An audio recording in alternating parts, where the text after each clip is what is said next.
ನಮಸ್ಕಾರ ಗೆಳೆಯರೆ. ಈ ಕಳೆದ ವಾರ ಅಥವಾ ಹಿಂದೆ ಯಾವಾಗಲೂ ಒಂದು ಚರ್ಚೆಗೆ ಬರೋ ಒಂದೇ ಒಂದು ವಿಷಯ ಏನಂತ ಹೇಳಿದ್ರೆ ಕಮಿಷನ್ ದಂಧೆ. ಇದು ಎಲ್ಲಿಂದ ಪ್ರಾರಂಭ ಮಾಡಬೇಕು, ಹೇಗೆ ಪ್ರಾರಂಭ ಮಾಡಬೇಕು ಅನ್ನೋದರ ಗೊಂದಲದಲ್ಲಿಯೇ ನಾನು ಇವತ್ತಿನ ಈ ಕಾರ್ಯಕ್ರಮವನ್ನು ಪ್ರಾರಂಭ ಮಾಡ್ತಿದ್ದೇನೆ. 40% ಈ ಹಿಂದೆ ನಮ್ಮ ಪ್ರಧಾನಮಂತ್ರಿಗಳಾದಂಥ ಮೋದಿಜಿಯವರು ಕರ್ನಾಟಕಕ್ಕೆ ಬಂದಾಗ ಅವತ್ತು ಕಾಂಗ್ರೆಸ್ ಗೌರ್ಮೆಂಟ್ ಇತ್ತು. ಇದು 40% ಸರ್ಕಾರ ಇದನ್ನು ಹಠಾವು, ಇದನ್ನು ಓಡಿಸ್ಬಿಡಿ ಅಂತ ಜನರಿಗೆ ಒಂದು ಸತಿ ಕರೆ ಕೊಟ್ಟರು. ಭಾಳ ಒಳ್ಳೆಯ ಮಾತು. ಅದಾದ ಮೇಲೆ ಕಾಂಗ್ರೆಸ್ ಗೌರ್ಮೆಂಟು ಈ SR ಬೊಮ್ಮಾಯಿ ಇದ್ದ ಟೈಮಲ್ಲಿ ಅವರು ಇದೇನೋ QR ಕೋಡ್ ಅಂತ ಏನು ಬರುತ್ತಲ್ಲ ಅದನ್ನು ಅಂಟಿಸ್ಬಿಟ್ರು ಅವರು, ಇದಕ್ಕೆ ಫೋನ್ಪೇ ಥರ. ಈ ಮೊನ್ನೆ ನಮ್ಮ ಮಾಜಿ ಮುಖ್ಯಮಂತ್ರಿಗಳು, ಈಗ ಹಾಲಿ ಕೇಂದ್ರದ ಮಂತ್ರಿಗಳಾದಂಥ ನಮ್ಮ ಕುಮಾರಸ್ವಾಮಿಯವರು ಹೇಳಿದರು, ನಮ್ಮ ಸರ್ಕಾರ ಅದರಲ್ಲಿಲ್ಲ, ಹಿಂದಿನ ಸರ್ಕಾರದವ್ರು ಇದ್ದರು ಅಂತ. ಭಾಳ ಒಳ್ಳೆ ಮಾತು. ಅದೆಲ್ಲದರ ನಡುವೆ ಇದಕ್ಕೆ ಒಂಥರ ಈ ಟ್ರಸ್ಟ್ ಕೊಡೋದಂತ ಇರ್ತದಲ್ಲ, ಅದಕ್ಕೆ ಹೇಳೋದು ಈ ಗುತ್ತಿಗೆದಾರರ ಸಂಘದ ರಾಜ್ಯಾಧ್ಯಕ್ಷ ಎಸ್ ಮಂಜುನಾಥ್ ಅವರು ಒಂದು ಹೇಳಿಕೆಯನ್ನು ಕೊಟ್ಟರು ಚಿತ್ರದುರ್ಗದಲ್ಲಿ. ದಂಧೆ ಜಾಸ್ತಿ ಆಗಿದೆ, ಪರ್ಸೆಂಟೇಜ್ ಜಾಸ್ತಿ ಆಗ್ತಿದೆ, ನಾವು ಕೊಡೋಕ್ಕಾಗ್ತಿಲ್ಲ ಅಂತ ಏನೋ ಒಂದು ಹೇಳಿಕೆಯನ್ನು ಕೊಟ್ಟು ಅದು ಈಗ ಚರ್ಚೆಗೆ ಭಾಳ ಗ್ರಾಸವಾಗಿರೋಂಥ ವಿಚಾರ. ಅಂದರೆ ನನಗೆ ಗುತ್ತಿಗೆದಾರರ ಬಗ್ಗೆನೂ ಒಂದು ರೀತಿಯ ಅನುಕಂಪ ಇದೆ, ಮತ್ತೊಂದು ರೀತಿಯಲ್ಲಿ ಅವರು ಬೇರೆ ಬೇರೆ ರೀತಿಯಲ್ಲಿ ಮಾಡಿರೋದ್ರ ಬಗ್ಗೆನೂ ನನಗೆ ಬೇಕಾದಷ್ಟು ಬೇಜಾರನೂ ಇದೆ. ಈ ಹಿಂದಕ್ಕೆ ಹೋಗ್ಬಿಡೋಣ, ಒಂದು ಸತಿ ಹಿಂದಕ್ಕೆ ಬಂದ್ಬಿಡೋಣ. ಈ ಹಿಂದೆ ಸರ್ಕಾರದ ಯಾವುದೇ ಕಾರ್ಯಕ್ರಮಗಳು ಬಂದರೆ, ಯಾವುದೇ ಕಾಂಟ್ರಾಕ್ಟ್ ಬಂದರೆ, ಅವಾಗ ಲ್ಯಾಂಡ್ ಆರ್ಮಿ ಅಂತ ಒಂದಿತ್ತು. ಬೇರೆ ಬೇರೆ ಕಾರ್ಯಕ್ರಮಗಳನ್ನು, ಬೇರೆ ಬೇರೆ ಕೆಲಸಗಳನ್ನು ಲ್ಯಾಂಡ್ ಆರ್ಮಿಯವ್ರಿಗೆ ಕೊಡ್ತಿದ್ರು. ಆ ಲ್ಯಾಂಡ್ ಆರ್ಮಿನೂ ಗೊಬ್ಬೆದ್ದೋಗ್ಬಿಡ್ತು. ಆವಾಗ ಬಹುಶಃ ಈಗಲೇನು ಲ್ಯಾಂಡ್ ಆರ್ಮಿಗೆ ಕೆಲಸ ಇಲ್ಲ ಅಂತ ಕಾಣುತ್ತೆ ಅಷ್ಟೊಂದು. ಅದರಲ್ಲಿ ಏನಾಗ್ತಿತ್ತು ಅಂತ ಹೇಳಿದ್ರೆ, ಒಂದು ರೀತಿಯಲ್ಲಿ ಅವಾಗಲೇ, ಅಂದರೆ ನಾನು ಹೇಳ್ತಿರೋದು 30-35 ವರ್ಷದ ಕೆಳಗೆ ನಾನೇ ಒಂದು ಪತ್ರಿಕೆಗಳಿಗೆ ಸುದ್ದಿ ಬರೆದಿದ್ವಿ ಅವಾಗ. ಅಂದರೆ 100 ರೂಪಾಯಿ ಕೆಲಸ ಸಿಕ್ಕರೆ, ಒಂದು 100 ರೂಪಾಯಿದು ನಾನು ಹೇಳ್ತಿರೋದು, 100 ರೂಪಾಯಿದು ಕೆಲಸ ಸಿಕ್ಕರೆ ಅವನು ಹಾಕೋ ಬಂಡವಾಳ ಎಷ್ಟು, ಅದಕ್ಕೆ ಅವನಿಗೆ ಉಳಿಬೇಕಾಗಿದ್ದ ದುಡ್ಡು ಎಷ್ಟು, ಮತ್ತು ಅಧಿಕಾರಿಗಳಿಗೆ ಕೊಡಬೇಕಾದ್ರೆ ಪರ್ಸೆಂಟೇಜ್ ಎಷ್ಟು ಅಂತ ಒಂದು ಸುದ್ದಿ ಬರೆದಾಗ ನಮ್ಮ ಮೇಲೆಲ್ಲ ಬೇರೆ ಬೇರೆ ರೀತಿಯಲ್ಲೇನೋ ಗಲಾಟೆ ಮಾಡೋಕ್ಕೆ ಬಂದಿದ್ದರು. ಅದೆಲ್ಲ ನನಗೆ ಗೊತ್ತು, ಅದನ್ನು ನಾವು ಸ್ಪೇಸ್ ಮಾಡಿದೆವು. ನಾನು ಹೇಳ್ತೀನಿ 30 ವರ್ಷದ ಕೆಳಗೆ. ಆಮೇಲೆ ನಮ್ಮ ಫ್ರೆಂಡ್ಸ್ಗಳೇ ಭಾಳ ಜನ ಇದ್ದಕ್ಕಿದ್ದಂಗೆ ಚೋಟ ಮೋಟ ರಾಜಕಾರಣಿಗಳಾಗ್ಬಿಟ್ರು. ಅವರು ಕಾಂಟ್ರಾಕ್ಟ್ ಮಾಡ್ಸಕ್ಕೆ ಹತ್ಕೊಂಡ್ಬಿಟ್ರು. ಇದ್ದಕ್ಕಿದ್ದಂಗೆ ನಾನು ಎದುರಿಗೆ ದೊಡ್ಡ ದೊಡ್ಡ ಕಾರುಗಳೆಲ್ಲ ಅಡ್ಡಾಡಿದ್ದೇನು ನೋಡಿದ್, ಏನೋ ಮರಯ ಅಂತ ಕೇಳಿದ್ರೆ, ಇಲ್ಲ ಮರಯ ಏನು ಹಿಂಗೆ ಕಾಂಟ್ರಾಕ್ಟ್. ಅಂದರೆ ದುಡ್ಡು ಇಲ್ಲದ ಟೈಮಲ್ಲಿ ಕಾಂಟ್ರಾಕ್ಟ್ ಮಾಡಿಸೋದು ಬರೀ ದೊಡ್ಡ ದಂಧೆ ಆಗೋಗ್ಬಿಡ್ತು. ಅದರ ನಡುವೆ ಇನ್ನೊಂದಿತ್ತು, ಈ PWD ನಡೆಯೋ ಟೈಮಲ್ಲಿ, ಈ PWD ವರ್ಕ್ ನಡೆಯೋ ಟೈಮಲ್ಲಿ ರಿಂಗ್ ಅಂತ ಮಾಡ್ಕೊಂಡಿದ್ರು ಅವಾಗ ಕಾಂಟ್ರಾಕ್ಟ್ದಾರಗಳು. ಹೆಂಗೆ ಅಂದರೆ 10-12 ಜನ ಒಂದು ರಿಂಗ್. ಒಬ್ಬರು 1 ರೂಪಾಯಿ, ಒಂದು 100 ರೂಪಾಯಿದ ಕೆಲಸಕ್ಕೆ ಒಬ್ಬನು 90 ರೂಪಾಯಿ ಹಾಕಿದೆ, ಇನ್ನೊಬ್ಬನು 85 ರೂಪಾಯಿ ಹಾಕಿರ್ತಾನೆ, ಇನ್ನೊಬ್ಬನು 75 ರೂಪಾಯಿ ಹಾಕಿರ್ತಾನೆ. ಅಂದರೆ ಕಾಂಟ್ರಾಕ್ಟ್ಗೆ ತಗೊಳ್ಳೋದಕ್ಕೆ, ಟೆಂಡರ್ ಹಾಕೋಕ್ಕೆ.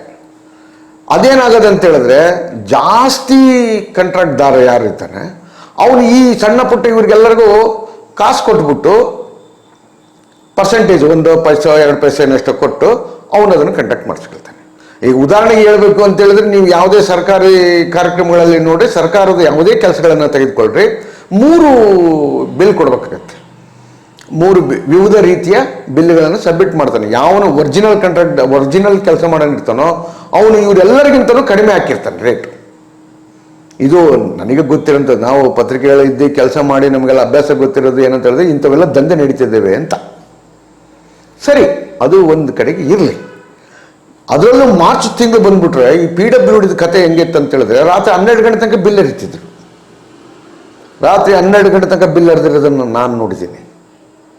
ಅವ್ನು ಕಾಂಟ್ರಾಕ್ಟ್ದಾರನು ಅದು ಕೆಲಸ ಆಗುತ್ತೆ. ಆಮೇಲೆ ಅದು ಅವಾಗ ರಾಜಕಾರಣಿಗಳು ಹೇಳ್ತಿದ್ರು, ನಮ್ಮ ಜಿಲ್ಲೆ ಒಳಗೆ 100%, 100% ಕಾರ್ಯಕ್ರಮಗಳಾಗಿದ್ದಾವೆ, ಆ ಕಾಮಗಾರಿಗಳಾಗಿದ್ದಾವೆ ಅಂತ ತೋರಿಸ್ಬೇಕಾಗಿತ್ತಲ್ಲ. ಮೊದಲೇ ಅದು ಕೆಲಸ ಮಾಡಲಿ ಬಿಡಲಿ ಬಿಲ್ ಅರೆದು ಬಿಡೋದು, ಆಮೇಲೆ ಕೆಲಸ ಮಾಡೋದು ಮಾಡ್ತಿದ್ದೆ, ಬಿಡೋದು ಬಿಡ್ತಿದ್ದ. ಅಂದರೆ ಇದೆಲ್ಲವೂ ದಂಧೆ ಹೆಂಗೆ ನಡೀತಿತ್ತು ಅಂತ ಹೇಳಿದ್ರೆ ಇದು ರಾಜಕಾರಣಿಗಳ ಅಧಿಕಾರಿಯ ಮುಷ್ಟಿಯೊಳಗೆ ನಡೀತಿದ್ದಂಥ ಒಂದು ದಂಧೆ. ಅವಾಗ ಕಾಂಟ್ರಾಕ್ಟ್ದಾರರು ಭಾಳ ಸುಖವಾಗಿದ್ದರು. ಎಷ್ಟು ಸುಖ ಅಂತ ಹೇಳಿದ್ರೆ ಅವ್ನು ಮೊನ್ನೆ ಕ್ಲಾಸ್ 1 ಕಾಂಟ್ರಾಕ್ಟ್ ಅಲ್ಲ, ಸಣ್ಣ ಕಾಂಟ್ರಾಕ್ಟ್. ಆಮೇಲೆ ಅದು ಕಾಂಟ್ರಾಕ್ಟ್ ಮಾಡಿಸ್ಬೇಕಾದ್ರೂ ಭಾಳಷ್ಟು ಇದೆಯಲ್ಲ, ಅವನು ಇದಾಗಿರ್ಬೇಕು. ಅದಾದಮೇಲೆ ಕ್ಲಾಸ್ 1 ಕಾಂಟ್ರಾಕ್ಟ್ದಾರ್ಗೆ ಇಷ್ಟೆಲ್ಲ ರೇಟ್ ಇರಬೇಕು, ಅವನು ಇಷ್ಟೆಷ್ಟೋ ಕೆಲಸ ಮಾಡಿರ್ಬೇಕು, ಅವೆಲ್ಲ ಬಹುಶಃ ಕಾಂಟ್ರಾಕ್ಟ್ದಾರಿಗೆ ಗೊತ್ತಿರ್ತದೆ. ಅದು ಈ ಎಲ್ಲ ಮಾಡೋ ಟೈಮಲ್ಲಿ ಏನಾಗುತ್ತೆ ಅಂದರೆ ಈ ಬಿಲ್ ಅರಿಯೋದು ಇವೆಲ್ಲ ನಡೆದೋದ್ಮೇಲೆ ಕಳೆದ ಇಲ್ಲಿಗೆ ಇವತ್ತಿಗೆ ನನ್ನ ಅಂದಾಜು 5 ವರ್ಷದ ಕೆಳಗಂತ ಕಾಣುತ್ತೆ. ಅವಾಗ ಕಾಂಟ್ರಾಕ್ಟ್ದಾರರಿಗೆ ಕುತ್ತಿಗೆ ಬಂದಿದ್ದ. ಅವಾಗ ಯಾವಾಗ ಕೋವಿಡ್ ಬಂತೋ, ಈ ಕೋವಿಡ್ ಬಂದ ಸಮಯದಲ್ಲಿ ಬಹುತೇಕ ಕಾಂಟ್ರಾಕ್ಟ್ದಾರಗಳು ನೇಣು ಹಾಕ್ಕೊಂಡಿದ್ದಾರೆ ಭಾಳಷ್ಟು ಜನ. ಕಾರಣ ಏನಂತ ಹೇಳಿದ್ರೆ ಕೆಲಸ ಮಾಡಿಸಿದ್ದಾರೆ, ಸರ್ಕಾರದ ಕೆಲಸಗಳನ್ನು ಅವರು ಕಾಂಟ್ರಾಕ್ಟರ್ಗಳನ್ನು ಮಾಡಿಸಿದ್ದಾರೆ. ಆ ದುಡ್ಡಿಗೆ ಕೆಲಸ ಮಾಡಿಸಿರೋದಕ್ಕೆ ಬೇರೆ ಕಡೆಯಿಂದ ಬಡ್ಡಿ ತಂದಿದ್ದಾರೆ, ಬಿಲ್ ಆಗಲಿಲ್ಲ. ಕೊನೆಗೆ ಅವ್ನಿಗೆ ಅಲ್ಪ ಸ್ವಲ್ಪ ಇದ್ರೆ ದುಡ್ಡು ಕಟ್ಟಿ ಸಾಲ ತೀರಿಸಿರ್ತಾನೆ, ಇಲ್ಲ ಅಂತ ಹೇಳಿದ್ರೆ ಬಿಲ್ ಆಗದೆ ಭಾಳಷ್ಟು ಜನ ನೇಣು ಹಾಕ್ಕೊಂಡಿದ್ದಾರೆ. ಮೊದಲು ಕಾಂಟ್ರಾಕ್ಟ್ ಮಾಡಿಸುವಂಥ ಸಮಯದಲ್ಲಿ ಸಿಕ್ಕಾಪಟ್ಟೆ ದುಡ್ಡಿತ್ತು. ಭಾಳಷ್ಟು ಜನ ನಿಮಗೆ ಗೊತ್ತಿಲ್ಲ, ಭಾಳಷ್ಟು ಜನ MLAಗಳದ್ದು ನನಗೆ ಭಾಳ ಚೆಂದ ಗೊತ್ತೈತೆ. ಕೆಲವು MLAಗಳದ್ದು ನೋಡಬೇಕಾಗಿತ್ತು, ಅವರ ಕ್ಷೇತ್ರದಲ್ಲಿನೇ. ಅದು ನಾನು ಸುದ್ದಿನೂ ಮಾಡಿದ್ದೀನಿ ಒಂದು ಟೈಮಲ್ಲಿ. ಅದು ಈಗಲೇ ಬಿಡು ಪಾಪ, ಆ MLAಗಳೆಲ್ಲ ತೀರೋಗಿದ್ದಾರೆ, ಈಗ ಇನ್ನೇನು ಹೇಳೋದಲ್ಲ. ಅದು ಹೆಂಗಿರ್ತಾರಂತ, ಆ ಕ್ಷೇತ್ರದ MLAಗನೇ ತನ್ನ ಕ್ಷೇತ್ರದಲ್ಲಿ ಎಷ್ಟು ಕೆರೆಗಳಿದ್ದಾವೆ ಅಂತಲೇ ಗೊತ್ತಿರೋದಿಲ್ಲ. ಯಾರೋ ಒಬ್ಬ ನನಗೆ ಪರಿಚಯಸ್ಥನು ಹೋಗಿದ್ದಾನೆ. ಅವನು ಹೋದ, MLA ಇರ್ತಕ್ಕೆ ಒಂದು ಲೆಟ್ರ್ ಇಸ್ಕೊಂಡ, ಕೆರೆ ಉಳಿಸ್ತೀನಿ ಅಂತ ಇಸ್ಕೊಂಡ. ಅಲ್ಲಿ ಹೋದ್ಮೇಲೆ ಅವನಿಗೆಲ್ಲ ಗೊತ್ತಾಗಿರೋ, ಶಾಕ್ ಆಗಿರೋದು ಅನ್ನೋದು ಅಧಿಕಾರಿಗಳು. ಆದರೆ ಅವರ ಕೆರೆನೇ ಇಲ್ಲ, ನೀನು ಹೆಂಗೆ ಉಳಿಸ್ತೀಯ ಅಂತ. ಅಂದರೆ ನೋಡಿ, ಒಬ್ಬ MLAಗೆ ತನ್ನ ಕ್ಷೇತ್ರದ ಬಗ್ಗೆ ಎಷ್ಟು ಕೆರೆಗಳಿದ್ದಾವೆ, ಎಷ್ಟು ಜನಸಂಖ್ಯೆ ಇದ್ದಾರೆ, ಯಾರ್ಯಾರಿದ್ದಾರೆ ಅನ್ನೋದ್ರ ಬಗ್ಗೆ ಕನಿಷ್ಠ ಸಾಮಾನ್ಯ ಜ್ಞಾನ ಇರೋದಿಲ್ಲ ಅವರಿಗೆ. ಎಲ್ಲ MLAಗಳು ಅಂತ ಹೇಳಲ್ಲ ಬಿಡ್ರಿ, ಕೆಲವು MLAಗಳು ಇರ್ತಾರೆ. ಬಹುತೇಕ ಹಂಗಂತ ಹೇಳಿದ್ರೆ ಕೆಲವು ಏನಿಲ್ಲ ಬಿಡ್ರಿ, ಎಲ್ಲವೂ ಪೂರ್ತಿ ಅವರೇ ಇದ್ದಾರೆ. ಈಗೆಲ್ಲ ಏನಂತ ಹೇಳಿದ್ರೆ ಎಲೆಕ್ಷನ್ ಟೈಮಲ್ಲಿ ಒಂದ್ಸತಿ ಸುತ್ತೊಡೆದಿದ್ದು ಬಿಟ್ಟರೆ, ಗೆದ್ದ ಮೇಲೆ ಅಂತ ಅವ್ರ ಅಪ್ಪನ ಆ ಕಡೆ ತಿರುಗಿ ನೋಡಿದ್ರೆ ಇನ್ನೂ ಕೆಲವು MLAಗಳಿದ್ದಾರೆ, ಅವರು ಅಟ್ಲೀಸ್ಟ್ ಎಲ್ಲಿದ್ದಾರೆ ಅಂತಲೇ ಗೊತ್ತಾಗುತ್ತೆ ಸಾಮಾನ್ಯ ಜನಗಳಿಗೆ. ಅಲ್ಲಿ ಇನ್ನೂ ಒಂದಿದೆ ಬಿಡಿ, ಸಾಮಾನ್ಯ ಜನರಿಗೆ ಯಾಕೆ MLA ತಗೋಗ್ತಾರೆ? ಫಸ್ಟ್ ಆಫ್ ಆಲು ಅವ್ರಿಗೇನು ಕೆಲಸ ಇರಲ್ಲ ಸಾಮಾನ್ಯ ಜನರಿಗೆ. ಅವ್ರಿಗೆ ಬೇಕಾಗಿರೋದೇನು ರಸ್ತೆ, ನೀರು ಇಂಥ ಬಿಟ್ಟರೆ. ಇನ್ನೊಬ್ಬನ ಯಾರೋ ಪುಡಾರಿ ಹಳ್ಳಿಗಳಿದ್ದವ್ರು ಯಾವನೊಬ್ಬನ ಪುಡಾರಿ ಹೋಗ್ಬಿಡ್ತಾನೆ, ಇನ್ನೇನು ಸಮಯ ನಮಗೊಂದು ಕಾಂಟ್ರಾಕ್ಟ್ ಮಾಡಿಸ್ಕೊಡ್ರಿ ಇಂಥವೇನು. ಇವತ್ತು ಅಂಥ ಕಾಂಟ್ರಾಕ್ಟ್ದಾರಗಳು ಭಾಳ ಜನ ಇದ್ದಾರೆ. ನನಗೆ ಅದೇ ಕೇಳ್ತಿರೋದು, ಹಂಗಾದ್ರೆ ನಿಮಗೆ ಅಷ್ಟು ಪರ್ಸೆಂಟೇಜ್ ಕೊಟ್ಟು ನೀವು ಕೆಲಸ ಮಾಡಿಸಿ ನನಗೆ ಲಾಸ್ ಆಗುತ್ತೆ ಅನ್ನೋದಾದರೆ ಯಾಕೆ ಕೆಲಸ ಮಾಡಿಸ್ತೀರಾ? ನಾನು ರಾಜ್ಯಾಧ್ಯಕ್ಷರಾದಂಥ ನಮ್ಮ ಮಂಜುನಾಥ್ ಸರ್ಗೆ ಕೇಳ್ತಿದ್ದೀನಿ ನಾನು, ಸರ್ ನೀವು ಅಷ್ಟು ಪರ್ಸೆಂಟೇಜ್ ಕೊಟ್ಟು, ಅಂದರೆ ನೀವು ಇಲ್ಲಿ ತನಕ ನೀವು ಹಂಗಾದ್ರೆ ಆ ಪರ್ಸೆಂಟೇಜ್ಗಳನ್ನು ಜಾಸ್ತಿ, ಈಗ ಜಾಸ್ತಿ ಆಗಿದೆ, ಅವಾಗ ಕಮ್ಮಿ ಇತ್ತು ಅಂತನಾ? ಹಂಗಾದ್ರೆ ನೀವು ಮಾಡಿರೋ ಕಾಮಗಾರಿಗಳು ಹೆಂಗಿದ್ವು ಹಂಗಾದ್ರೆ? ಅದರೊಳಗೆ ಇನ್ನೊಂದು ಇದೆ ಸ್ನೇಹಿತರೆ, ಏನಂತ ಹೇಳಿದ್ರೆ ಈ ಕಾಮಗಾರಿಗಳು ಜಾಸ್ತಿ ಕೆಲಸ ನಡೆಯೋದು ಯಾವಾಗ ಅಂತ ಹೇಳಿದ್ರೆ ಮಳೆಗಾಲದಲ್ಲಿ ಜಾಸ್ತಿ ನಡೀತದೆ. ಯಾಕಂದರೆ ಮಳೆಗಾಲ ಬಂದು ಕೊಚ್ಕೊಂಡು ಹೋಗ್ಬಿಟ್ಟೆ ಅಂತ ತೋರಿಸ್ಬಿಡ್ಬೋದಲ್ಲ ಬಿಲ್ಲು. ಇನ್ನೂ ಒಂದಿದೆ, ಇನ್ನೊಬ್ಬರು ನಮ್ಮಲ್ಲಿ ಹಳೆ ಕಾಲದ ಒಬ್ಬ ಮನುಷ್ಯರಿದ್ರು, ಅವರು ಒಂದು ಇದರಲ್ಲಿ ರಸ್ತೆನೇ ಇಲ್ಲ, ಆ ರಸ್ತೆಗೆ ಡಾಂಬರ್ ಹಾಕಿದೆ ಅಂತ ತೋರಿಸಿ ಬಿಲ್ ತಗೊಂಡಿರೋರು ಇದ್ದಾರೆ. ಅದು ಬಹುಶಃ ನಿಮ್ಮೂರುಗಳಿಗೂ ಗೊತ್ತಿರ್ಬೋದೇನೋ, ಅಂಥದ್ದು ನಡೆದಿರುತ್ತೆ. ಅಂದರೆ ಇದೆಲ್ಲ ಏನಾಗಿದೆ ಅಂತ ಹೇಳಿದ್ರೆ, ಇಡೀ ಅದು ಸಣ್ಣ ನೀರಾವರಿ ಆಗಿರೋದು, ಅದರಲ್ಲಿ ಯಾಕೆ ಸಣ್ಣ ನೀರಾವರಿಗಳಾಗಿ ಮತ್ತು ಈ ಕೆರೆಗಳನ್ನು ತೆಗೆಸೋದ್ರಲ್ಲ, ಅದಂಥ ದೊಡ್ಡದಂತ ಜಗತ್ತಲ್ಲಿ ಎಲ್ಲೂ ಇಲ್ಲ. ಇವತ್ತು ನಿಮ್ಮ ಊರುಗಳಲ್ಲಿ ನೋಡ್ಕೊಂಬರ್ರಿ, ನಿಮ್ಮ ಊರಲ್ಲಿರುವಂಥ ಕೆರೆಗಳಲ್ಲಿ ಎಷ್ಟು ಜನ ಕೆಲಸ ಮಾಡಿಸಿದ್ದಾರೆ, ಎಷ್ಟು ಕೆರೆಗಳಿಗೆ ಮಳೆ ಜಾಸ್ತಿ ಬಂದರೆ ಕರೆಕ್ಟಾಗಿ ಕೇರಿ ಹೊಡಿದಂಗೆ ಇರ್ತದೆ ಅಂತ ನೋಡ್ಬಿಟ್ರಿ. ಆ್ಯಕ್ಚುಲಿ ಕೆರೆಗಳನ್ನು ತೆಗಿಸೋದೇನಪ್ಪ ಅಂತ ಹೇಳಿದ್ರೆ, ಕ್ಲೀನ್ ಮಾಡಿಸೋದೇನಪ್ಪ ಅಂತ ಹೇಳಿದ್ರೆ, ಅದು ತೂಬು ಇದಾಗಿರಬಾರ್ದು, ಅದು ನೀರು ಜಾಸ್ತಿ ಹೋಗ್ಬಾರ್ದು, ನೀರು ಬಂದಿದ್ದು ಹಿಡ್ಕೊಳ್ಬೇಕು ಅನ್ನುವ ಕಾನ್ಸೆಪ್ಟ್ ಮೇಲಿರೋಂಥ ಕೆಲಸ. ಸಣ್ಣ ನೀರಾವರಿ ಯಾಕಂತ ಹೇಳಿದ್ರೆ, ಒಂದು ಟೈಮಲ್ಲಿ ನಾನು ಅದ್ರ ಬಗ್ಗೆ ಇನ್ನೊಂದು ಭಾಳ ಕ್ಲೀನಾಗಿ ಹೇಳ್ಬಿಡ್ತೀನಿ ನಾನು. ಈ ನಮ್ಮ ನಾಯಕನಹಟ್ಟಿ ತಿಪ್ಪೇಸ್ವಾಮಿ ಅಂತೇಳಿ ಇಡೀ ರಾಜ್ಯದಲ್ಲಿ ಅತ್ಯಂತ ದೊಡ್ಡ ನಾಯಕನಹಟ್ಟಿ ತಿಪ್ಪೇಸ್ವಾಮಿ ದೊಡ್ಡ ಕೆರೆ ಅದು. ಆ ಕೆರೆಯ ಬಗ್ಗೆ ಒಂದು ಫ್ಯೂಚರ್ ಆರ್ಟಿಕಲ್ ಮಾಡಬೇಕಾಗಿತ್ತು ನಾನು ಅದಕ್ಕೆ ಆಕಾಶವಾಣಿಗೆ. ಆ ಟೈಮಲ್ಲಿ ಅಧಿಕಾರಿತೆಗೆ ಹೋದರೆ ಅವ್ನು ರೆಸ್ಪಾನ್ಸೇ ಮಾಡಲಿಲ್ಲ. ಅವನು ನಾನು ಕೇಳ್ತಿರೋದು ಅಂತ ಹೇಳಿದ್ರೆ, ನೀ ಕೆರೆಗೆ ಉಳಚಿದು ಬಿಟ್ಟದಂತಲ್ಲ, ಅದು ಕೆರೆಯ ಅಗಲ ಎಷ್ಟು, ಅದರ ನೀರು ಎಷ್ಟು ಬಿಡ್ತಿಲ್ಕಳುತ್ತೆ, ಅದರ ನೀರಿನ ಇದೇನು, ಹೊರಗಡೆಯಿಂದ ತೂಬಿಂದ ಎಷ್ಟು ಹಳ್ಳಿಗಳಿಗೆ ಹೋಗುತ್ತೆ, ಎಷ್ಟು ನೀರು ತುಂಬುತ್ತೀನಿ, ಇದು ಒಂದು ಸಣ್ಣ ಒಂದು ಫ್ಯೂಚರ್ ಆರ್ಟಿಕಲ್ ಇದ್ದಿದ್ದು. ಅವನ ಅಧಿಕಾರಿ ಕೊಡಲೇನೇ ಇಲ್ಲ ಬಿಡು. ಆಮೇಲೆ ನಾನು ತರಿಸ್ಕೊಂಡೇನ್ರಿ. ಆದರೆ ನಾನು ಯಾಕೆ ಹೇಳ್ತಿದ್ದೀನಿ ಅಂತ ಹೇಳಿದ್ರೆ, ಇವತ್ತು ರಾಜಕಾರಣಿಗಳು ಹೇಳ್ತಿರೋದು ಕಾಂಟ್ರಾಕ್ಟ್ ಬಗ್ಗೆ 40%. ಹಂಗಾದರೆ ನಮ್ಮ ಎಚ್ ಡಿ ಕುಮಾರಸ್ವಾಮಿ ಅವರಿಗೆ ನಾನು ದಯವಿಟ್ಟು ನಿಮಗೆ ಒಂದು ಮಾತು ಕೇಳ್ತೀನಿ ಸರ್, ಬೇಜಾರಾಗಬಾರ್ದು. ನೀವು ಸರ್ಕಾರದಲ್ಲಿ ನಡೆಸಿದಾಗ ನಿಮ್ಮ ಬ್ರದರ್ ಅಂದರೆ ನಮ್ಮ ಎಚ್ ಡಿ ರೇವಣ್ಣವರು PWD ಮಿನಿಸ್ಟರ್ ಆಗಿದ್ದರು. ಇನ್ನೇನು ಸರ್ಕಾರ ಇಳೀತನ್ನೋ ಟೈಮಲ್ಲಿನ ಅಥವಾ ಹೋಗುತ್ತನ್ನೋ ಟೈಮಲ್ಲಿ ರಾತ್ರಿ ಇಡೀ PWDದು ಇಂಜಿನಿಯರ್ಸ್ಗಳದ್ದು ಸೀಲ್ ಏನೋ ಸೈನ್ ಮಾಡ್ಕೊಂಡು ಎಲ್ಲಿ ಕೂತ್ಕೊಂಡಿದ್ರು. ಅದು ನಾವು ಪ್ರಶ್ನೆ ಮಾಡಿಬಿಟ್ರೆ ನಮ್ಮ JDSನ ಕಾರ್ಯಕರ್ತರು ಸಿಟ್ಟಾಗ್ಬಿಡ್ತಾರೆ. ಕಾಂಗ್ರೆಸ್ನವ್ರ ಬಗ್ಗೆ ನಾವು ಮಾತಾಡ್ಬಿಟ್ರೆ ಕಾಂಗ್ರೆಸ್ನವರು ಸಿಟ್ಟಾಗ್ಬಿಡ್ತಾರೆ. ಅಂದರೆ ಇವ್ರು ಯಾವ ಮಟ್ಟಕ್ಕಿದ್ದಾರೆ ಅಂತ ಹೇಳಿದ್ರೆ, ಅಂದರೆ ಸಾಮಾನ್ಯ ಜನರು ತೆರಿಗೆ ಕಟ್ಟಿರುವಂಥ ದುಡ್ಡದು. ಇವರು ಈ ದುಡ್ಡನ್ನು ಇಟ್ಕೊಂಡ್ರು. ಈಗ ಜಾಸ್ತಿ ಕೆಲಸ ನಡೀತಿರೋದು ಕಾಂಟ್ರಾಕ್ಟ್ಗಳಿಗೆ, ಅಂದರೆ ಕಾಮಗಾರಿಗಳಿಗೆ ಜಾಸ್ತಿ ದುಡ್ಡು ಹೋಗೋದು ಯಾವತ್ತೇ ಆಗಲಿ. ಆಯಿತು, ಕುಮಾರಸ್ವಾಮಿಯವರಿಗೆ ಒಂದು ಮಾತು ಕೇಳಿಬಿಡ್ತೀನಿ ನಾನು, ಸಾರ್ ತಮ್ಮ ಅಪ್ಪಾಜಿಯವರು ಮುಖ್ಯಮಂತ್ರಿಗಳಾಗಿದ್ದ ತುಂಡು ಗುತ್ತಿಗೆ ಬಗ್ಗೆ ಅದು ದೊಡ್ಡ ಇಶ್ಯೂ ಆಯಿತು ಕೃಷ್ಣ ಬೆಲ್ಟಲ್ಲಿ. ಅದೇನಾಯಿತು ಗೊತ್ತಾಗಲಿಲ್ಲ. ಆಮೇಲೆ ಕೃಷ್ಣ ಕೊಳ್ಳದಲ್ಲಿ ನಡೆದಂಥ ತುಂಡು ಗುತ್ತಿಗೆ ಬಗ್ಗೆ, ಅಂದರೆ ನಿಮಗೆ ಗುತ್ತಿಗೆ ಕೊಡುವುದರಲ್ಲಿನೇ ರಾಜಕಾರಣಿಗಳಿಗೆ ಫುಲ್ ಪೇಮೆಂಟ್ ಬರೋದು ಅಲ್ಲಿಂದಲೇ. ಅದು ಹೋಯ್ತು, ಅದು ಹಳ್ಳ ಹಿಡಿದೋಯ್ತು ಅನ್ನೇ. ಅದೇನಾಯಿತು ಏನೋ, ಒಟ್ಟು ಸರ್ಕಾರದಲ್ಲಿ ಒಂದು ಏನೋ ತ್ಯಾಪೆ ಸೇರಿಸಿದ್ರು, ಏನಾಯಿತು ಜನರಿಗೆ ಗೊತ್ತಾಗೋದು. ಅಂದರೆ ಹೆಂಗೆ ಅಂತ ಹೇಳಿದ್ರೆ, ಜನರಿಗೆ ಗೊತ್ತಾಗೋದು ಏನಂತ ಹೇಳಿದ್ರೆ, ಇಂಥವು ಯಾವುದನ್ನೋ ಒಂದು ಬಂದಾಗ ಮಾತ್ರ ಗೊತ್ತಾಗುತ್ತೆ. ಅದಾದಮೇಲೆ ಏನಾಯ್ತು ಅಂತ ಗೊತ್ತಾಗೋದಿಲ್ಲ. ಅದನ್ನು ಹುಡ್ಕೊಂಡು ಹೋಗ್ಬೇಕು ನಾವು. ಸ್ವಾಮಿ ಅದೇನಾಯ್ತು ಅಷ್ಟೊತ್ತಿಗಾಗಲೇ ಅದು ಹುಡ್ಕೊಂಡು ಹೋಗಿ ತಿಳ್ಕೊಂಬರೋಷ್ಟೊಟ್ಟಿಗೆ, ಅದೇ ನಾನು ಹೇಳ್ದಲ್ಲ, ಕೆರೆ ಬಗ್ಗೆ ಹೇಳೋಣ ಅಂತ ಹೇಳಿದ್ರೆ ಅಧಿಕಾರಿಗೆ ಅದು ಹೇಳ್ದಲ್ಲ ಒಂದು 3 ದಿನ ಅಡ್ಡಾಡಿದ್ದ ಅವನು. ಅಂದರೆ ಅಲ್ಲಿಗೆ ತಪ್ಪಿಸ್ಕೊಂಡು ಅಡ್ಡಾಡ್ತಾರೆ. ಯಾಕೆ ಅಂತ ಹೇಳಿದ್ರೆ ಎಲ್ಲಿ ಬಯಲು ಮಾಡಿಬಿಡ್ತಾರೆ. ಕೊನೆಗೆ ನಾನೇ ಕೇಳಿದ್ರೆ, ಈ ಸ್ವಾಮಿ ಆಕಾಶವಾಣಿಗೆ ನಾನು ಹೇಳೇ ಬಿಡ್ತೀನಿ, ನಾನು ಇಂಥವ್ರ ಅಧಿಕಾರಿತೆಗೆ ಹೋಗಿದ್ದೆ, ಆ ಕೆರೆ ಬಗ್ಗೆ ಹೇಳು ಅಂತ ಹೇಳಿದ್ರೆ ನನಗೆ ಗೊತ್ತಿಲ್ಲ, ಅಥವಾ 3 ದಿನ ಊರು ಬಿಟ್ಟೋಗಿದ್ದೆ ಅಂತ ಹೇಳ್ಬಿಡ್ತೀನಿ ಅಂತ ಹೇಳಿದೆ ನಾನು. ಆಮೇಲೆ ಹೇಳ್ದೆ ನಾನು ಇದು ಹೆಂಗೈತೆ ನೋಡ್ರಿ ಇವತ್ತು. ಅಂದರೆ ಮೀಡಿಯಾದಲ್ಲಿ ಇವತ್ತು ನಾವು ಮಾಡಬೇಕಾಗಿದ್ದಂಥದ್ದು ಮತ್ತು ಪ್ರಶ್ನೆ ಮಾಡಬೇಕಾಗಿರೋಂಥ ವಿಚಾರಗಳನ್ನು ಬಿಟ್ಟು ಈಗ ಯಾರೂ ಆ ಧಾವಂತ ಇಲ್ಲ. ಅಂದರೆ ಹಿಡ್ಕೊಂಡು ಓಡಾಡಿ ಅದನ್ನೆಲ್ಲ ಮಾಡೋಂಥದ್ದು. ಅಂದರೆ ಪ್ರಶ್ನೆ ಮಾಡೋಕ್ಕೆ ಮಾತ್ರ ನಾವಿದ್ದೀವಿ ಅಷ್ಟೇ. ಇದು ಹೆಂಗೈತೆ ಅಂತ ಹೇಳಿದ್ರೆ, ಪ್ರಶ್ನೆ ಮಾಡೋದು ನಾವೇ, ಆದರೆ ಉತ್ತರ ಬರ್ತದಿಲ್ಲೋ ಗೊತ್ತೇ ಇಲ್ಲ ನಮಗೆ. ಇದು ಈ ಕಾಂಟ್ರಾಕ್ಟ್ಗಳು ನಡೆಯುತ್ತಿರ್ಬೋದಾದಂಥ ಒಂದು ದೊಡ್ಡ ದಂಧೆ, ಒಂದು ದೊಡ್ಡ ಇದು. ಆಮೇಲೆ ಇನ್ನೂ ಒಂದು ನಡೆಯುತ್ತೆ. ಕೆಲವು MLAರು ಲ್ಯಾಂಡ್ ಆರ್ಮಿ ಇಂಥವಕ್ಕೆ ಕೊಟ್ಬಿಡ್ತಾರೆ ತಮ್ಮ ಎಲ್ಲವೂ. ಯಾಕೆಂದರೆ ಒಂದೇ ಹಿಡಿ ಗಂಟು ಬರುತ್ತಲ್ಲಿ ಪರ್ಸೆಂಟೇಜ್. ಅದೇನು ನಾನು ಓಪನ್ ಆಗಿ ಹೇಳಬಲ್ಲೆ, ಅದನ್ನಾಗಲೇ ಒಂದು ಸತಿ ಸುದ್ದಿ ಮಾಡಿದ್ದು, ಅದೇನು ದೊಡ್ಡ ಗಲಾಟೆ ಆಯ್ತನ್ರಿ.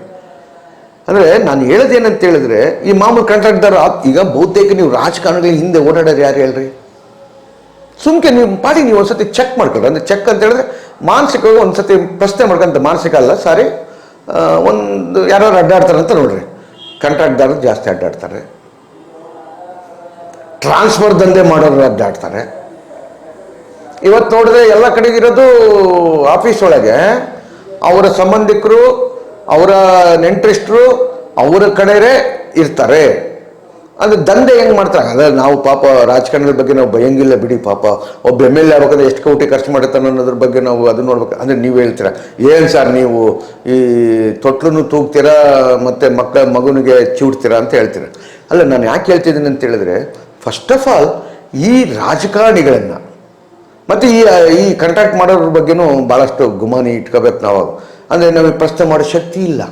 ನೀವು ಅಕಸ್ಮಾತ್ ಅಯ್ಯೋ ಅದರಂತೂ ನಿಮ್ಗೆ ಇನ್ನೊಂದು ಗೊತ್ತಲ್ಲ, ಯಾವುದು ಗ್ರಾಮೀಣ ಇದಕ್ಕೆ ಸಂಬಂಧಪಟ್ಟಂಗೆ ಮಹಾತ್ಮ ಗಾಂಧಿ ಇದು ಯಾವುದು ನಡೀತಲ್ಲ ಘಟನೆ, ಎಲ್ಲ ಕಡೆಗೂ ಉಳಚೋದು ಅದು ಇದು ಎಲ್ಲವೂ. ಅದನ್ನು ಬಗ್ಗೆ ಎಲ್ಲರದು ಜಾಬ್ ಕಾರ್ಡೆಲ್ಲ ಅವನು ಮನೆಗೆ ಇರ್ತಿದ್ವು, ಅವನು ಏನನ್ನು ಮಾತಾಡಿದ್ರೆ ಅವ್ರು ಹೊಡಿತಿದ್ದ, ಗಲಾಟೆ ಆಗ್ತಿತ್ತು. ಹಂಗೇನೆ ಈಗಲೂ ಹಂಗೆ ಥರ ಇದೆ ಈಗ. ಅದೇನೋ ಬಂದಿದೆ, ಅದೇನೋ ಅಂದರೆ ಸರ್ಕಾರ ಕೆಲವು ಯೋಜನೆಗಳನ್ನು ಹಾಕುತ್ತೆ, ಅಂದರೆ ಅದು ಹೀಗಿರಬೇಕು ಅಂತ. ಆದರೆ ನಮ್ಮಂಥವ್ರು ಅಥವಾ ನಮ್ಮಂಥವ್ರು ಅಂತ ಹೇಳಿದ್ರೆ ನಾವೇ ಹೇಳ್ತೀವಿ, ಅದಕ್ಕೆ ಇನ್ನು ನಮ್ಮಂಥ ಮೀಡಿಯಾದವರು, ಕೆಲವರು ಮೀಡಿಯಾದವರು ಚೇಲೆಗಳಾಗಿ ಕೆಲವು ರಾಜಕಾರಣಿಗಳಿಗೆ ಸರ್ ಹಿಂಗೆ ಮಾಡಿ ಸರ್ ಅಂತ ಹೇಳ್ಕೊಡೋರು ಇದ್ದಾರೆ. ಯಾಕಂದರೆ ಅವನದು ಕಸಬು ನಡಿಬೇಕಲ್ಲ, ಈ ಥರದ್ದೆಲ್ಲ ನಡೀತಾ ಇದೆ. ಆದರೆ ಗೆಳೆಯರಿ, ನನಗೆ ಅನಿಸೋದೇನು ಅಂತ ಹೇಳಿದ್ರೆ, ಈ ಏನು ಕಾಂಟ್ರಾಕ್ಟ್ದಾರ ಸಂಘದ ಅಧ್ಯಕ್ಷ ಆಗಿರ್ಬೋದು, ಹಂಗಾದ್ರೆ ನಿಮಗೆ ಮೊದಲು ಹಂಗಾದ್ರೆ ಕಮ್ಮಿ ಬರ್ತಿತ್ತ, ಈಗ ಜಾಸ್ತಿ ಕೊಡಬೇಕನ್ನೋದು ದುಃಖನ? ಅಲ್ಲ ರೀ, ಒಬ್ಬ ರೈತ ಬೆಳಗ್ಗೆಯಿಂದ ಸಂಜೆ ತನಕ ದುಡಿದ್ರೂ ಅವನಿಗೆ 500 ರೂಪಾಯಿ ಕೂಲಿ ಸಿಗೋದಿಲ್ಲ, ಕಾರ್ಮಿಕನಿಗೆ 700 ರೂಪಾಯಿ ಸಿಗೋದಿಲ್ಲ. ಒಬ್ಬ ರೈತ, ಒಬ್ಬ ಕೂಲಿ ಕಾರ್ಮಿಕ ಸಿಗೋದಿಲ್ಲ. ನಿಮಗೆ ಒಂದು ಕಾಂಟ್ರಾಕ್ಟ್ ಸಿಕ್ಕರೆ ಎಷ್ಟು ದುಡ್ಡು ಉಳಿತೈತೆ? ಹಂಗಾದ್ರೆ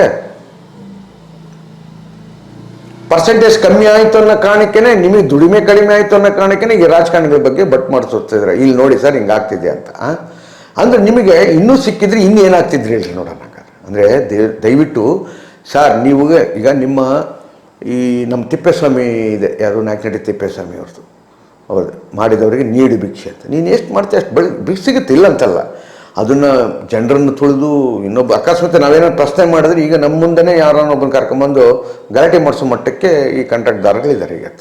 ಸೊ ಅವಕ್ಕೆಲ್ಲ ನಾವು ಎದುರೋದಿಲ್ಲ, ಬೇಡ ಬಿಡ್ರಿ, ಅವೆಲ್ಲ ತಲೆ ಕೆಡಿಸ್ಕೊಳ್ಳೋದಿಲ್ಲ. ಆದರೆ ಒಂದಂತೂ ನನಗೆ ಅರ್ಥ ಆಗ್ತಿರೋದು ಅಂತ ಹೇಳಿದ್ರೆ, ಎಲ್ಲ ಸರ್ಕಾರಗಳ, ಅದು ಕಾಂಗ್ರೆಸ್ BJP ಆರ್ JDS, ಎಲ್ಲ ಸರ್ಕಾರಗಳು ಅಧಿಕಾರದಲ್ಲಿ ಇದ್ದಾಗ ಮೇಜರ್ ದುಡ್ಡು ನಡೆಯೋದು ಎಲ್ಲಿ ಅಂತ ಹೇಳಿದ್ರೆ ಕಾಮಗಾರಿಗಳಲ್ಲಿ ದುಡ್ಡು ಅವ್ರಿಗೆ ಉಳಿಯೋದು ಮತ್ತು ಟ್ರಾನ್ಸ್ಫರ್ ದಂಧೆ, ಇವೆರಡೇ. ಆದರೆ ರಾಜಕಾರಣಿಗಳಿಗೆ ಈ ಟ್ರಾನ್ಸ್ಫರ್ ದಂಧೆನೂ ಒಂದು ನೋಡ್ಬಿಡೋಣ. ಟ್ರಾನ್ಸ್ಫರ್ ದಂಧೆ ನೋಡಿದಾಗ ಏನಾಗುತ್ತೆ ಅಂತಂದರೆ, ಒಬ್ಬ ಇಂಜಿನಿಯರು, ಅವನು ಆಯಕಟ್ಟಿನ ಜಾಗದಲ್ಲಿ ಬರಬೇಕಂದ್ರೆ ಕನಿಷ್ಠ 1 ಲಕ್ಷ ರೂಪಾಯಿ ಕೊಟ್ಟು ಬರಬೇಕು. ಅದೂ ಒಂದು ಕಡೆಗೆ ಇರಲಿ, ಇದು ಕೊಟ್ಟು ಬಂದ ಮೇಲೆ ಅವ್ನು ನಡೆಸೋದು. ಇನ್ನೊಂದು ಬಂದೋಗಿದೆ. ಈಗ ನಾನು ನೋಡ್ದಂಗೆ ಈಗೆಲ್ಲ MLA ಇರೋದಿಲ್ಲ, ಅವನೆಲ್ಲ ಕೆಲ್ಸಕ್ಕೆ ಹೋಗಿರ್ತಾನೆ MLA. ಅವನಂತ ಹೇಳ್ತಿದ್ದೀನಿ, ಸಾರಿ, ಬಟ್ ಈಗಿನ MLA ಯಜಮಾನ್ರಿಗೆ ಬಿಟ್ಟು ಈ ಹುಡುಗ ಥರ MLAಗಳಿಗೆ ಹೇಳತ್ತಿರೋರು. ಒಟ್ಟಾರೆಯಾಗಿ ಏನಂತ ಹೇಳಿದ್ರೆ, MLA ಹೆಂಗಪ್ಪ ಅಂತ ಹೇಳಿದ್ರೆ, ಅವನ ಹೆಂಡ್ತಿ ಹೋಗ್ಬಿಟ್ಟು ಉದ್ಘಾಟನೆ ಮಾಡ್ತಾಳೆ, ಅವ್ರ ಅಣ್ಣ ಹೋಗ್ಬಿಟ್ಟು ಉದ್ಘಾಟನೆ ಮಾಡ್ತಾನೆ. ನಾಚಿಕೆ ಆಗಲ್ಲೇನ್ರಿ? ಜನ ಓಟ್ ಹಾಕಿರೋರು ಯಾರಿಗೆ? ಇವ್ರ ಅಣ್ಣ, ಹೆಂಡ್ತಿ, ತಂಗಿ, ತಮ್ಮ ಹೋಗ್ಬಿಟ್ಟು ಉದ್ಘಾಟನೆ ಮಾಡೋದು, ಸರ್ಕಾರಿ ಕಾರ್ಯಕ್ರಮದಲ್ಲಿ ಕೂತ್ಕೊಳ್ಳೋದಂದ್ರೆ ನಾಚಿಕೆ ಆಗ್ಬೇಕಪ್ಪ ಈ ರಾಜಕಾರಣಿಗಳಿಗೆ. ಫಸ್ಟು ಈ ಚುನಾಯಿತ ಪ್ರತಿನಿಧಿಗಳನ್ನು ಎಲ್ಲಿಯ ತನಕ ನಾವು ಮತದಾರರು, ಮತ್ತೆ ಒತ್ತಿಯಾಗಿ ಹೇಳ್ತೇನೆ, ಎಲ್ಲಿ ತನಕ ಮತದಾರರು ದುಡ್ಡು ಕಾಸು ಎಂಡಕ್ಕೆ ಮಾರಿಕೊಳ್ಳದ ಓಟನ್ನು ನೀಟಾಗಿ ಓಟ್ ಹಾಕಿದರೆ ಪ್ರಶ್ನೆ ಮಾಡೋ ಹಕ್ಕು ಉಳಿಸ್ಕೊಳ್ತೀರಾ? ಇಲ್ಲ ಅಂತ ಹೇಳಿದರೆ ನೀವು ಹೀಗೆ, ಅವರು ಹಾಗೆ, ಪತ್ರಿಕೆಗಳಲ್ಲಿ ಬರುತ್ತೆ ಹೋಗುತ್ತೆ.